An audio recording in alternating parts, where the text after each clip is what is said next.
注意！注意！香港帝國亞洲州全體市民請留意，這是北美歐洲帝國行政部與亞洲政府當局的緊急聯合通告。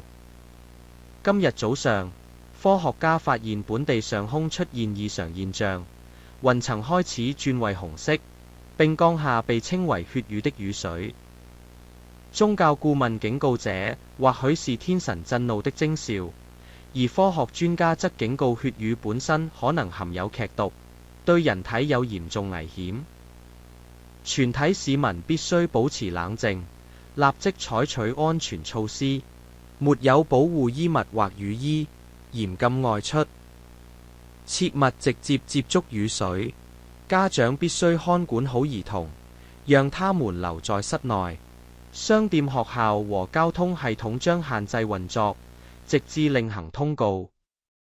這是正式命令，接觸血雨會危害健康，必須服從和平官與安全部隊的指示。